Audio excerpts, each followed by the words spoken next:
de las estrategias de refrigeración que habíamos visto en la clase pasada, principalmente la de ventilación, que es la que ustedes probablemente más utilicen en su vida profesional, nos quedan algunas otras estrategias pasivas bioclimáticas que son muy interesantes de conocer y que se las voy a explicar ahora, si bien no con ecuaciones ni nada, sino desde el punto de vista más bien conceptual, ¿sí? Así que la clase va a versar más bien sobre ejemplos y cuestiones conceptuales de lo que nos está quedando y no con ecuaciones, ¿sí? Entonces, hoy vamos a ver qué es el enfriamiento radiante, qué es el enfriamiento evaporativo y qué es el enfriamiento en contacto con la Tierra, que si se acuerdan de la clase pasada eran las tres fuentes frías que nos quedaba de estudiar, ¿no? El cielo, la tierra y el aire. Entonces, del enfriamiento radiante, digamos, todas las técnicas bioclimáticas en general son técnicas que se utilizan desde tiempos ancestrales y que han ido evolucionando, digamos, con la tecnología actualmente para ser aprovechadas. Pero, por ejemplo, si nosotros hablamos de enfriamiento radiante, las primeras experiencias que se hicieron son en climas muy cálidos como los climas desérticos, ¿no? Por ejemplo, esto que están viendo aquí es una casa persa muy antigua en donde se podía generar hielo, a pesar, digamos, de las altas temperaturas que hay en estos climas, es posible generar hielo. ¿Y cómo hacían para generar frío, ¿no es cierto?, a partir de un clima tan cálido? Entonces lo que se hacía era llenar una pileta como esta, no con demasiada agua, ¿sí? un espesor no tan grande. Esta pileta en general suele estar sombreada, por eso tiene todas estas construcciones alrededor, y como en los climas desérticos hay muy poca humedad ambiente, muy poca nubosidad, todos los que son superficies horizontales tienen que se llama un factor de visión hacia el cielo, que es prácticamente del 100%. En este caso no es del 100% porque tiene el edificio de este lado que lo está cubriendo, pero es bastante grande, digamos. Entonces, ¿qué es lo que pasa? Si ustedes se acuerdan cuando veíamos la transferencia de calor por radiación, decíamos que la radiación se intercambia entre dos cuerpos que tienen distinta temperatura, ¿sí? Y si se acuerdan, había una ecuación matemática que tenía una temperatura a la cuarta, una temperatura en grados Kelvin a la cuarta. Entonces, ¿cuáles son los dos cuerpos que están intercambiando calor en este caso? Es la superficie del agua, que estará a una cierta temperatura, digamos 5 grados, 4 grados, intercambia calor con el cielo, ¿sí? O sea, entendemos por el cielo todo lo que está encima de la superficie del agua y que lo consideramos, porque el tema fundamental es a qué temperatura consideramos que está el cielo, ¿no? Porque es el espacio vacío hacia donde se emite la radiación. Entonces, esa temperatura a la que está el cielo, digamos, conceptualmente es una temperatura muy baja. Cuando hablo de temperaturas muy bajas, estoy hablando de temperaturas bajo cero, ¿sí? Entonces, si yo tengo una atmósfera muy clara, toda la radiación que emita este cuerpo, que está a 5 grados centígrados, por ejemplo, se emite hacia un cuerpo que está a temperaturas muy por debajo del 0 grado, ¿sí? Ya vamos a ver más o menos cuánto. Y entonces, ¿qué produce eso? Que la superficie del agua pierda calor, ¿sí? Y al perder calor, baja su temperatura. Y al bajar su temperatura, se va aproximando a la temperatura de congelamiento, hasta que, si se dan las condiciones, llega un punto en que se forma el hielo, ¿sí? Aunque el aire ambiente no esté a 0 grados, sin embargo, se forma hielo, ¿sí? ¿Y por qué es eso? Porque la fuente fría está siendo el cielo, no el aire, ¿sí? Se está intercambiando radiación con el cielo. Entonces, ¿qué hacían los persas antiguamente, digamos? Generaban principalmente generaban el hielo en invierno, que es cuando más fácil se hace, y entonces juntaban todo ese hielo y lo guardaban en esta construcción que tenemos a la izquierda, ¿sí? Que es una construcción que tenía paredes muy gruesas, que no tenía ventana para que no entrara de ningún lugar la radiación solar y calentar ese espacio interior y se pudiera mantener ese hielo como hielo, ¿sí? Que no se hiciera líquido. Y bueno, y tenía unas cúpulas, una especie de cúpula, en donde si había un poco de aire caliente, el aire caliente quedaba contenido en esa cúpula, ¿no? Si a ustedes les interesa cómo era el diseño de estas casas de hielo, como se llaman, aquí les dejé el estudio, digamos, o la explicación que hay de cómo funcionaban. Y entonces ellos guardaban el hielo durante el invierno y cerraban herméticamente esta construcción hasta el verano. Y en el verano, bueno, iban extrayendo el hielo a medida que lo necesitaban.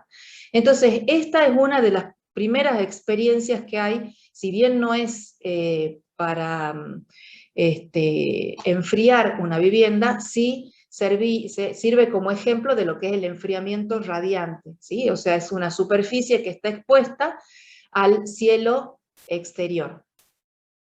Entonces, aquí hay una explicación de lo que dije anteriormente. ¿Cuáles son los factores que más afectan al enfriamiento radiante? O sea, ¿cuándo yo puedo maximizar ese enfriamiento radiante?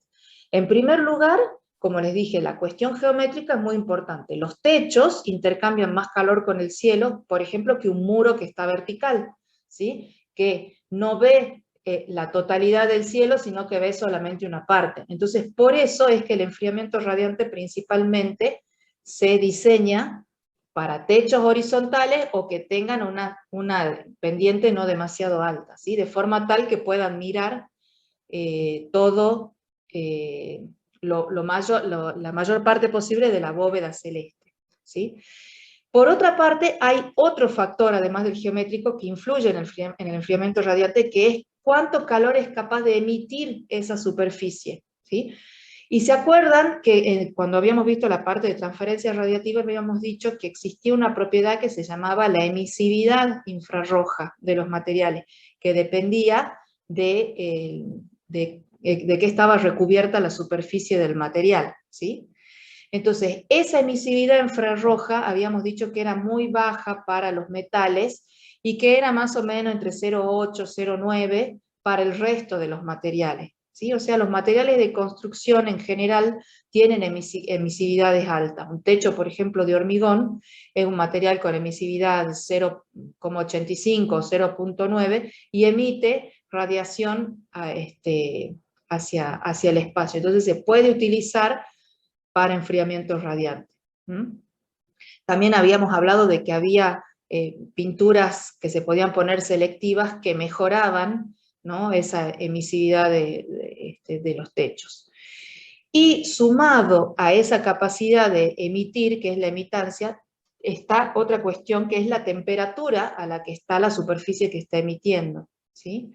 Las superficies con mayor temperatura, como la radiación depende de la temperatura a la cuarta, emiten más hacia el cielo que una superficie que esté a menor temperatura.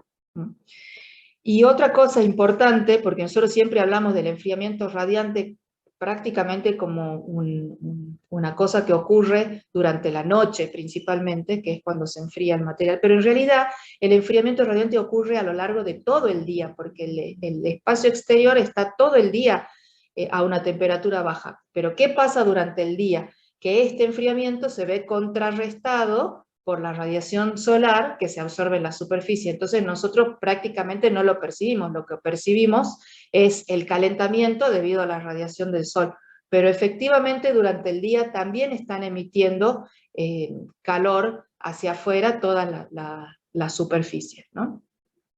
Entonces, por eso es que se pintan los techos de color blanco. La segunda razón, nosotros habíamos hablado, cuando hablábamos de la absorción solar, que pintar de blanco significaba que absorbía poca radiación solar, ¿sí? Entonces ahí lo que sucede es que contrarrestamos, al bajar la cantidad de radiación solar y mantener la cantidad de enfriamiento radiante, tenemos el beneficio de que se puede enfriar un poco el techo, ¿no?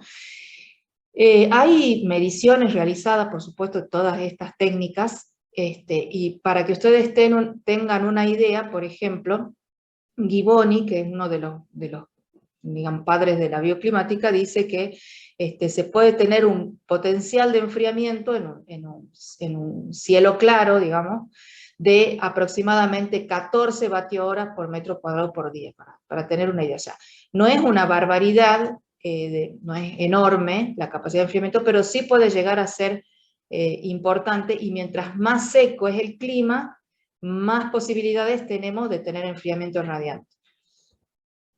Entonces, aquí, por ejemplo, perdón, hay algunas ecuaciones, permítanme que yo los tengo a ustedes aquí, entonces quiero minimizarlos, ahí está.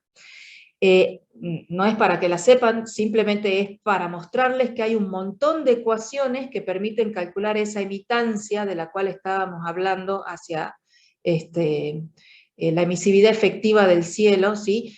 Desde los años 80 en adelante, y estas son algunas las que puse yo para cielo claro, pero para cielo nublado también hay un montón más de distintas correlaciones que se utilizan, ¿sí? Pero ¿qué es lo importante de todo esto? Lo importante es, mirando el gráfico de la derecha, es que, por ejemplo, este gráfico lo que me muestra son las temperaturas que tiene más o menos el cielo, ¿sí?, respecto de cuál es la humedad relativa del ambiente. Si ustedes se fijan, son todas rectas que son crecientes, ¿sí?, o curvas, no necesariamente rectas, pero son todas crecientes. ¿Eso qué significa?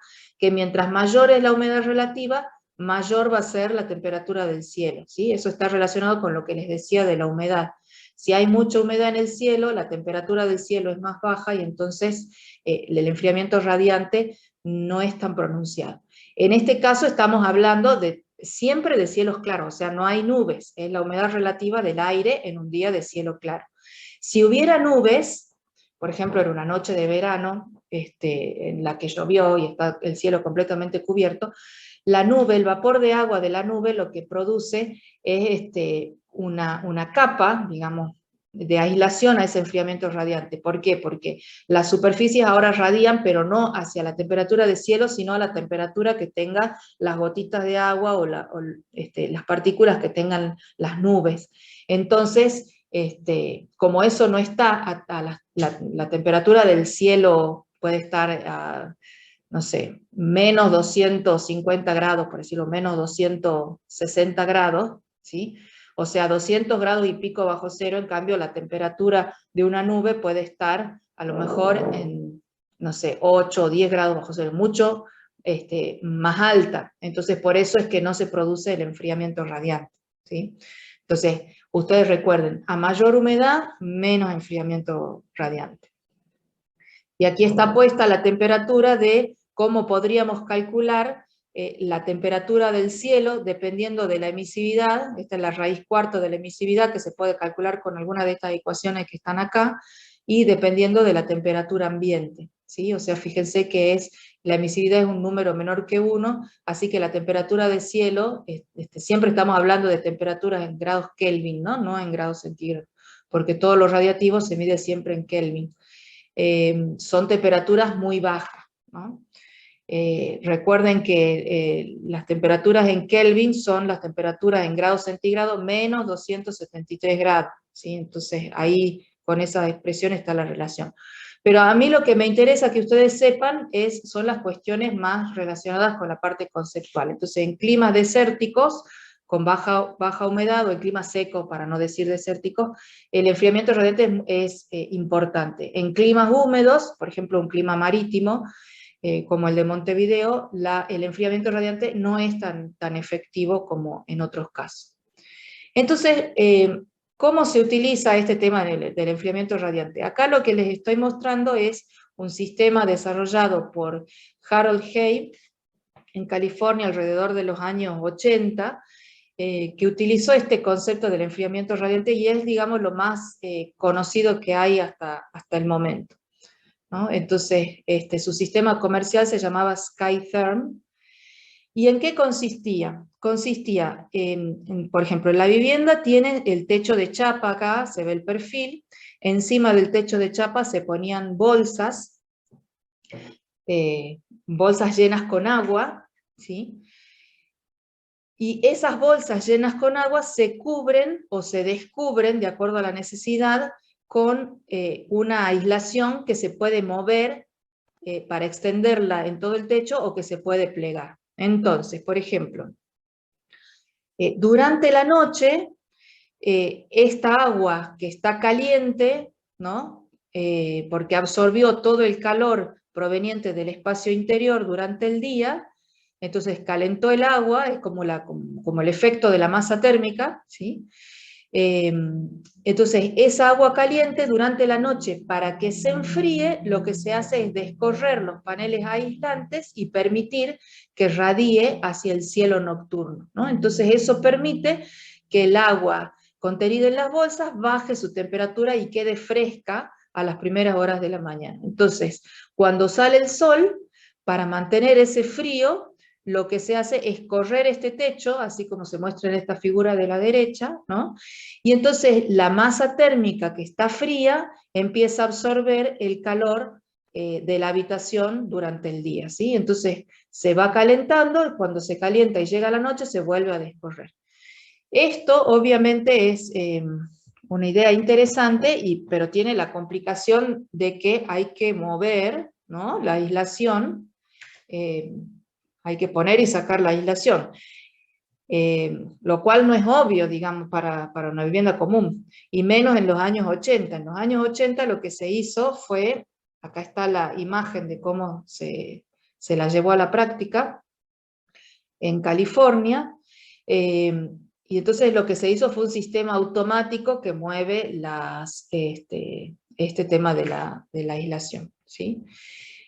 Nosotros hoy en día, no, digamos, estos sistemas todavía siguen siendo complicados de manejar, porque esto de correr y descorrer la aislación no es una cosa, digamos, tan sencilla ni tan barata, tiene que tener todo su sistema de control, pero bueno, esto es el prototipo de lo que se conoce como enfriamiento radiante. Hay otra manera, que no es corriendo y descorriendo, digamos, aislaciones. Bueno, podría ser, digamos, correrla y descorrerla de manera manual, pero de manera manual es como que el usuario se terminaría cansando. Pero lo que les decía es que hay otra forma, y es no usar el agua metida en bolsas, sino directamente lo que se llaman piletas de techo, ¿sí? Una pileta de techo es, como su nombre lo indica, una pequeña pileta de no demasiada altura, ¿sí? Que se llena con agua, y entonces funciona como masa térmica esa agua, y durante la noche el agua emite radiación hacia el cielo, se enfría, y entonces tenemos el ciclo de nuevo para comenzar el día caluroso, utilizando este sistema, ¿no? O sea, el sistema de piletas de techo también es un concepto interesante, pero llevado a la práctica tiene que estar muy bien hecho. Imagínense que tenemos precisamente una pileta en el techo con todos los problemas que eso significa, ¿no? De infiltraciones de humedad y todas esas cosas. Entonces, bueno, si uno se definiera por una cosa de este tipo, es porque realmente vale la pena, o porque no hay otra manera de buscar enfriar la superficie, y tiene que estar perfectamente ejecutado para que no haya problemas de filtraciones de agua, ¿no? Silvana, sabes que acá en Montevideo hay algunas casas que tienen, no son muchas, pero hay algunos ejemplos de casa con piscinas y azotea inundable, se le dice, Claro. que Mira qué tiene una. interesante. Mira qué interesante. Estaría muy interesante para que ustedes después fueran a visitarlas y preguntarle a los usuarios qué es lo que pasa, ¿no? Si realmente funcionan, cómo se sienten, cómo es el tema de cuánto se evapora, si hay que llenarlas cada tanto. Tengo entendido que tienen un sistema de cisterna con claraboya que se Va, está renovando este año. que lo renueva permanentemente. Mira qué Y interesante. el Yo viví en una de esas, o veraneé en una de esas durante años. Ajá. Y contanos, Este, me resulta súper interesante. No la podés vaciar, ¿verdad? ¿eh? Tengo algo entendido así, que no se puede. No, sí, se pueden vaciar para arreglar, obviamente, pero no se pueden dejar al sol, Ah, ¿no? cerrar. Porque ahí raja todo. Porque en realidad, digamos, la gracia de la azotea inundada es que está curada con agua, es decir, se echa el hormigón y se inunda de agua de manera que se selle el poro y quede y haga el fraguado bajo agua. Eso lo hace impermeable. Cualquier variación de temperatura al hormigón va a hacer que raje y ahí va a entrar el agua. Claro. Sí, hay que tener un flotador porque no vas a estar revisándolo todo el día, ¿no? Porque sí. Y la verdad que no sé, porque ahí se torna automático, no sé cuánta evaporación tiene. Lo Claro. que sí sé es que en caso de humedades que no son muy, ¿cómo se llama esto? No se da mucho que realmente se rompa. Yo estuve años ahí, creo que pasó una vez. En realidad lo que haces es tirar una bolsa de Portland o un poco de bolsa Sí. en el sector donde está pasando el agua, y bueno, se infiltra el Portland fresco, y cuando fragua, se sella de vuelta. La reparación es muy sencilla.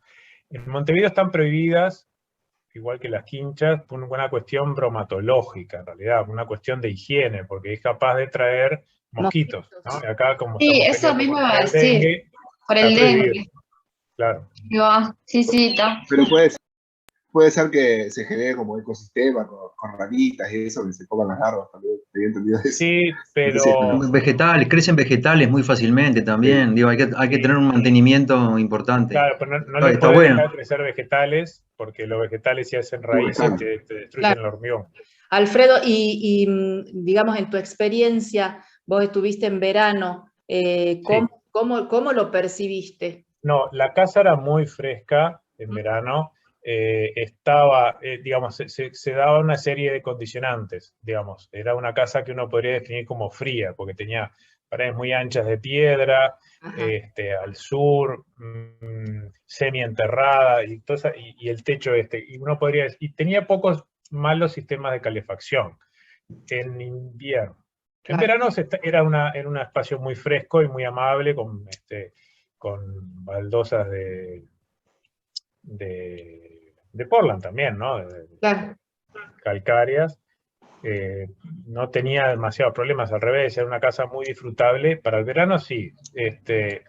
Ahora le han hecho un remonte y le hicieron todo un piso arriba, así que digamos, todo ese sistema Ya no, desapareció. claro. Claro. Y muy interesante. La otra cuestión es que en Uruguay los veranos no son tan intensos como en otros climas quizás. No. Entonces ayuda un poco eso también, ¿no? Una buena ventilación, unas paredes anchas y prácticamente estamos en confort, ¿no? Y la otra cuestión Sí. que les quería comentar, en Uruguay, no sé, tengo entendido que no tienen problemas sísmicos, ¿no es cierto? No. Nosotros, por ejemplo, acá en mi ciudad, en Salta, que estamos cerca de la cordillera, un sistema de este tipo es, nosotros hacemos construcción antisísmica porque tenemos permanentemente movimiento de tierra y se asientan las casas, se rajan las paredes, entonces un sistema de este tipo para No se puede. nuestra situación es prácticamente Es inviable. imposible. Sí, sí, No, sí. no, en Uruguay creo que se registró el primer movimiento sísmico este año, o uno de los muy pocos que han habido, Claro, claro. pero mínimo. Claro, pero bueno, son todas, digamos, estrategias que hay que conocerlas porque forman parte de lo que es el conjunto de estrategias bioclimáticas, ¿no? Y como les digo siempre, todo depende del clima y del lugar en donde estemos. Bueno, finalmente, esto ya lo hemos hablado, el tema del color blanco en las viviendas, no solamente por un tema de que absorben menos radiación solar durante el día, sino que también durante la noche, todo, no necesariamente el color blanco, prácticamente todos los colores emiten hacia el cielo con la misma intensidad, digamos, la emisividad del blanco, del marrón o del verde es más o menos bastante parecida, ¿no? La emisividad infrarroja de las cerámicas, de las tejas. Si ustedes se fijan en esta lista de acá, van a ver, por ejemplo, barro, cerámica, grava, papel, plástico, todos más o menos están, bueno, este 0,95 un poquito alto, pero pueden estar en 0,90, ¿no? Entonces no es que haya gran diferencia en cuanto al color con el enfriamiento radiante. Sí hay diferencia en cuanto a la absorción de radiación durante el día. Entonces, si combinamos las dos cosas, tenemos este tema de los techos fríos, de que tanto se habla, ¿no? Y de los pavimentos fríos, que ya los habíamos visto las veces pasadas. Bueno, entonces eso respecto del enfriamiento radiante.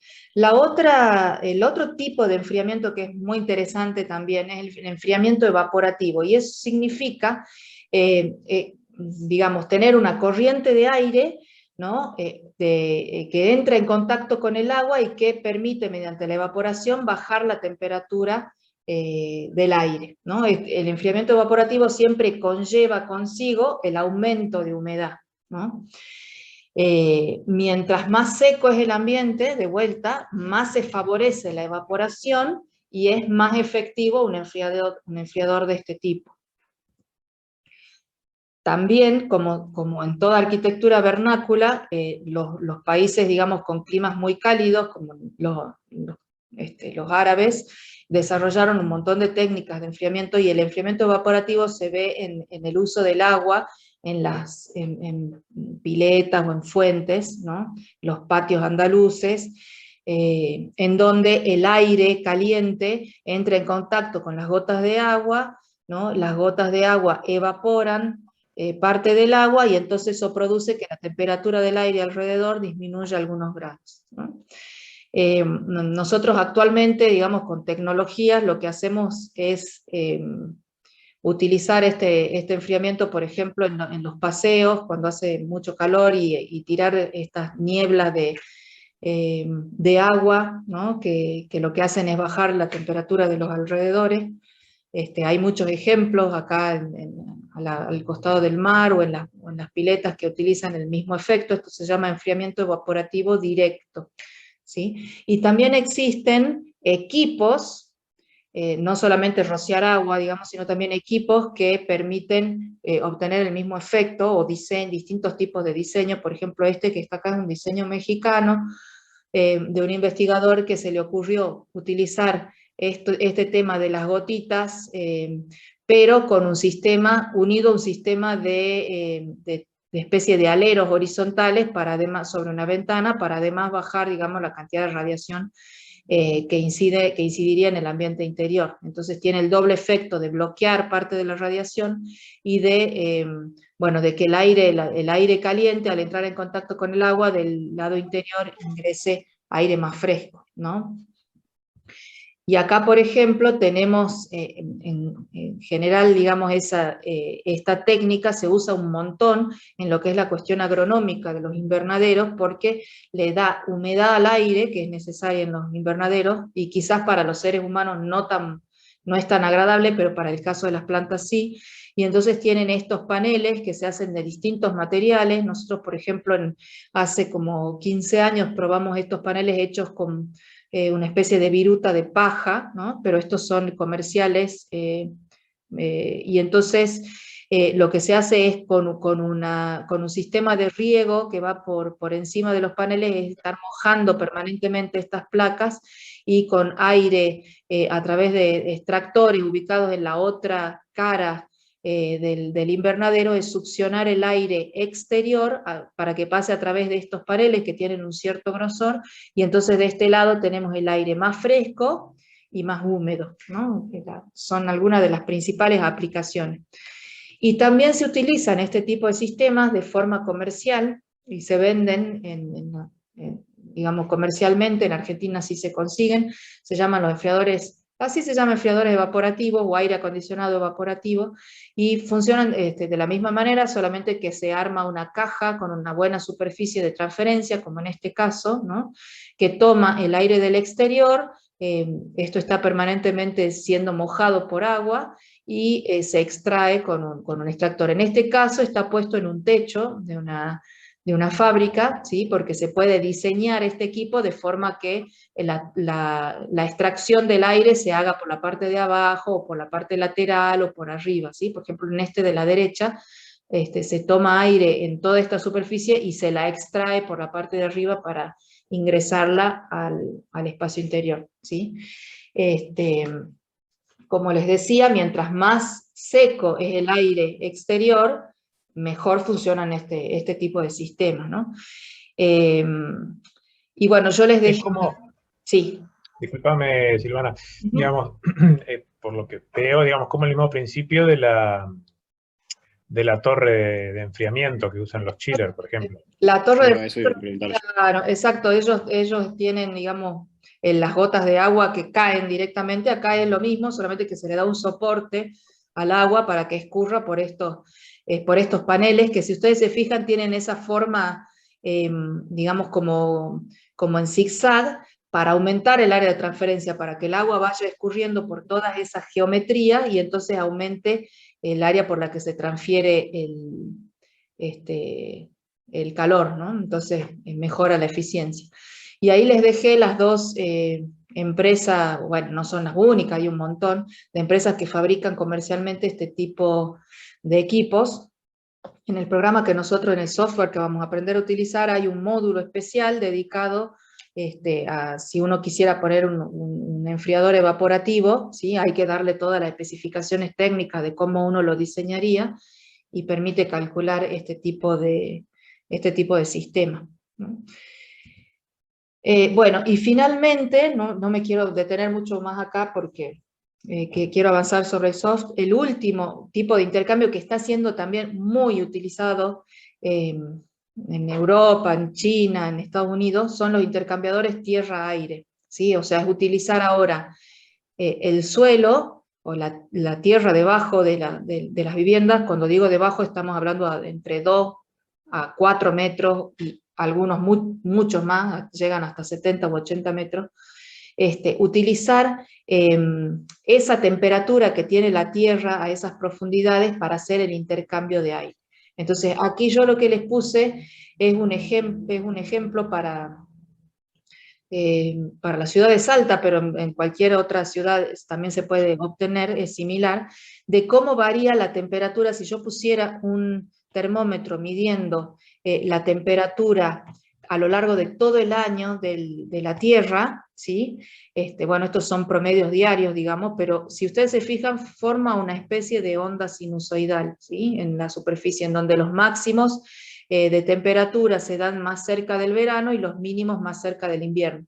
No exactamente en el mes más frío y en el mes más cálido, porque hay un desfasaje. Imagínense la masa térmica que tiene la Tierra, entonces se produce un desfasaje que se puede estimar y se puede calcular de cuándo es el mínimo y cuándo es el máximo, ¿sí? Pero esta es la temperatura arriba en la superficie de la Tierra. Sin embargo, a medida que yo voy penetrando en la Tierra a distintas profundidades, a medio metro, 1 metro, 2 metros, 3 metros, cuando voy bajando en profundidad, si yo pudiera medir la temperatura, lo que vería es que la temperatura se va haciendo cada vez más estable, ¿no? O sea, las amplitudes son cada vez más chiquitas y llega un momento alrededor de los 2,5 metros a 3 metros, lo cual depende del tipo de suelo que uno tenga y esas cosas, en donde la temperatura ya no fluctúa, ¿sí? Entonces, por eso sería el símbolo de la línea roja que tenemos acá, ¿sí? Que en este caso, por ejemplo, para Salta está alrededor de los 17 grados, ¿sí? Normalmente un cálculo rápido es calcular la temperatura media del aire a lo largo de todo el año, y más o menos esa temperatura, menos 1 o 2 grados, suele ser la temperatura del suelo a una cierta profundidad, ¿sí? Entonces, por ejemplo, para Salta, qué sé yo, a 3 metros tenemos 17 grados de temperatura. Entonces, ¿cómo puedo yo aprovechar esa temperatura? Fíjense que en el verano la temperatura del aire es mucho mayor a 17 grados. Tenemos 25, 30, 35 grados. Entonces, si yo puedo poner un conducto con aire... Perdón, es que justo está... activo el micrófono. Entonces les decía, si yo puedo poner un conducto de aire que chupe del exterior ese aire a 35 grados y lo haga pasar por el suelo que está a 17, seguramente voy a poder bajar bastante la temperatura del aire. No va a llegar a 17, digamos, pero llegará a unos grados por encima. Entonces, por ejemplo, 20 o 22. Y esa temperatura, ese aire con temperatura más baja la puedo inyectar en la vivienda o en el edificio donde yo quiera. Entonces tengo un enfriamiento del aire que aprovecha la temperatura del suelo. Y en el caso del invierno, se podría hacer algo similar, porque fíjense acá, si tengo 17 grados y la temperatura en invierno es, no sé, 4 o 5 grados, yo tomando temperatura fría, haciéndola circular por el suelo, puedo obtener una temperatura más cercana, qué sé yo, a lo mejor 14 o 15 grados, ¿sí? Entonces temperatura más alta. En general en invierno lo que se usa es como un sistema auxiliar para precalentar el aire y después meterlo en algún otro sistema convencional. Entonces aumento la eficiencia de ese equipo convencional. Lo mismo para el caso del verano. Disminuyo varios grados la temperatura, pero si no me alcanza solamente con el suelo, puedo acoplarlo a algún otro sistema de enfriamiento auxiliar, y entonces ese sistema ya no tiene que enfriar desde los 35 a los 20 grados, sino que tiene temperaturas de entrada mucho más bajas, entonces aumenta la eficiencia, disminuye el consumo energético, etc., ¿no? Por ejemplo, es una captura de pantalla tomada de un webinar que está puesto al final de esta presentación para el que le interese diseñar intercambiadores, ¿no? Y es un perfil de temperatura medido, o sea, medido experimentalmente en Ciudad de México, ¿sí? Entonces, por ejemplo, los puntitos azules son las temperaturas del aire en un determinado mes. Acuérdense que allá están, en contrario que nosotros, para ellos el verano es en nuestro invierno, o sea, junio-julio, esto está medido en junio. Entonces, temperaturas, fíjense que llegan a 28 grados más o menos, y la temperatura del suelo es esta línea roja que está dibujada aquí, que está aproximadamente en 19 grados centígrados, ¿sí? Si ustedes miran más o menos, van a ver que tiene muy poca amplitud, ¿no? La oscilación de temperatura a esta profundidad. Entonces se puede utilizar el suelo para hacer este tipo de refrigeración. ¿Cómo se hace? Entonces se tiene que tener una entrada de aire exterior, ¿sí? La circulación de aire puede ser forzada, por ejemplo acá es por efecto chimenea, pero perfectamente se podrían poner extractores convencionales de aire, y el flujo de aire por acá tiene que tener una cierta velocidad que le permita intercambiar el calor con la tierra. Si yo lo pongo demasiado, digamos, si hago una extracción demasiado potente, no va a tener tiempo el aire de dejar el calor en la tierra, y entonces va a salir aire tibio por acá y va a ser contraproducente. Entonces hay que diseñarlo bien al sistema. Una cosa importante, además de la profundidad de como mínimo, acá dice 2 metros, pero es como mínimo 2 metros, 2 metros, 3 metros, 4 metros, es el largo de la tubería que yo utilizo. Mientras más larga la tubería, más posibilidades tengo de disminuir la temperatura del suelo. Obviamente, de nuevo, tampoco es que yo puedo extender ese largo a cualquier cosa exagerada, porque digamos, el comportamiento, la temperatura del aire varía en forma exponencial, entonces después de un cierto valor ya no tiene mucho sentido seguir prolongando estos tubos. Pero sí que por lo menos tienen que ser de 30 a 40 metros como mínimo. Tubos más cortos no funcionan porque no alcanza el largo del tubo para hacer este intercambio de calor con el suelo, ¿no? Entonces este es un ejemplo. Acá está mostrado esquemáticamente cómo funcionan. El aire que entra por una chimenea, normalmente se le pone un filtro para quitar el polvo, y que pase más puro. Se pone una cañería que en general suele ser de PVC para evitar, digamos, que se forme moho, hongos y esas cosas en el hormigón, pero también hay de hormigón, con una cierta pendiente para que la humedad escurra a un pozo de drenaje, ¿sí? Y no se forme esto que les estoy diciendo de los problemas de salubridad, y se puede o no poner algún impulsor de aire, un extractor de aire, ¿sí? Nosotros hemos probado en La Pampa, en Argentina, un sistema de este tipo de conductos sin extracción de aire, o sea, se movía todo por ventilación natural, ¿sí? Entonces se ponen extractores de aire en la parte de arriba para forzar la ventilación y funcionan bastante bien, pero en caso de que no hubiera esa posibilidad, se puede perfectamente poner un extractor. Bueno, acá hay algunos ejemplos. Este sistema está hecho para un edificio muy grande, por eso el tamaño, digamos, de los conductos. La otra cosa que yo vi bastante en internet, de algunos diseños, digamos, que no están tan bien cuidados, es que se ponen muy cerca un conducto del otro. Ustedes imagínense que estos conductos están transmitiendo calor hacia la Tierra, y entonces todo lo que rodea el conducto se calienta también. Entonces, si yo pongo un conducto muy cerca del otro, estoy perdiendo ese potencial de enfriamiento, porque ya la Tierra no va a estar a la temperatura de la que estamos hablando, de 19 o 17 grados, sino que ya va a estar influenciada por la presencia del conducto del lado que lo está calentando, ¿no? Entonces, hay que tener cuidado también, no es que yo puedo poner un serpentín y creer que con eso ya cubro los, no sé, 70 metros y está todo bien, hay que separar bastante los conductos, ¿no? Incluso esta separación pareciera ser todavía un poco escasa, ¿no? Un par de centímetros más hubiera estado mejor. Bueno, advierto porque he visto mucho de eso en internet. Todas esas cosas se pueden diseñar, se pueden estudiar, hay estudios hechos de acuerdo al tamaño del conducto, a cuál es el flujo de aire que uno necesite, a qué separación hay que ponerlo, ¿no? Y acá les quería mostrar lo que esto hizo la arquitecta Celina Filipín en La Pampa para una escuela, ¿no? Y el conducto era bastante largo, 29 metros de largo, porque también depende del espacio que uno tiene disponible, ¿no? Se colocaron acá agujeritos para poner medidores de temperatura y ver cómo iba bajando la temperatura del aire. Lo que les quiero advertir y mostrarles que es lo que surgió de esta experiencia, estas son dos aulas y la boca de entrada estaba en uno de los laboratorios, es que como se quería refrescar este laboratorio, se hizo pasar el conducto por debajo de un taller, ¿sí?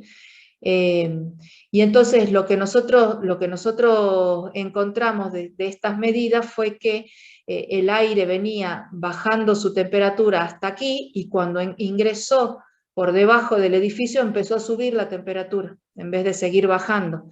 Y eso se debía a que esta orientación hacia donde tengo la flechita es el lado norte, y esta ventana que estaba hacia el norte recibía radiación solar, calentaba el piso, y el piso obviamente son pisos sin aislación, así que calentaba el suelo por debajo del taller, y eso ocasionaba que la temperatura dentro del conducto aumentara, ¿no? Entonces era mucho menos eficiente que si yo hubiera puesto quizás la boca de salida inmediatamente en donde comenzaba el taller. Y el otro problema que tuvo este conducto en su diseño fue que estaba enterrado a poca profundidad, que fue un problema más bien de la empresa contratista, de cómo se construyó y del dinero que había disponible, y entonces estaba medio metro, digamos, enterrado por debajo del suelo, y eso no hacía que se pudiera aprovechar todo el potencial del conducto, ¿no?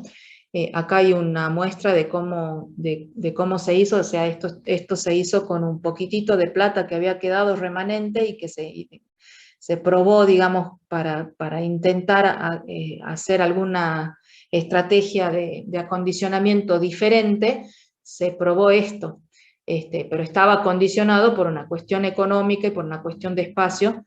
Y acá, por ejemplo, se puede ver la salida, eran unas puertitas que había dentro de un mueble, entonces cuando uno quería ventilar abría las puertitas, y cuando no quería la ventilación cerraba las puertitas, ¿sí?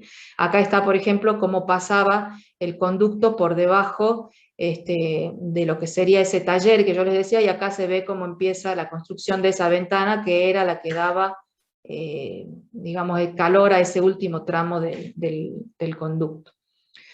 Así que bueno, con esa, esta es la imagen, digamos, de la escuelita, pero bueno, lo que yo les quería transmitir es que es muy interesante el tema de los conductos enterrados, pero hay que saber diseñarlos bien y hay que prediseñarlos bien. Hay que diseñar el flujo, hay que diseñar los diámetros de los conductos, hay que mirar cómo es la temperatura exterior del aire, hay que ver la longitud que vamos a poner del conducto, ¿sí? Son todas cosas que no se las puede dejar librada, no se pueden hacer a ojo, ¿sí? Hay que diseñarlas. Y en el soft que nosotros vamos a ver hoy también hay un módulo para hacer el cálculo de estos tubos enterrados. Bueno, y acá les dejo el video de un webinar que dura aproximadamente 1 hora de cómo se diseñan, para el que tenga interés, digamos, en este tipo de temas, cómo se diseñan los conductos. Una última cosa, estos conductos enterrados no solamente son horizontales, ¿no? También hay conductos enterrados que son verticales, que se llaman, algunos le llaman pozos canadienses o pozos provenzales, de acuerdo a si calefaccionan o enfrían. Y estos tubos verticales pueden tener muchos metros de profundidad, ¿no? O sea, obviamente se requiere equipamiento especial para instalarlo y todo eso, pero son bastante utilizados como intercambiadores geotérmicos, se conocen, ¿no? La manera. Bueno, con esto nosotros terminaríamos lo que son las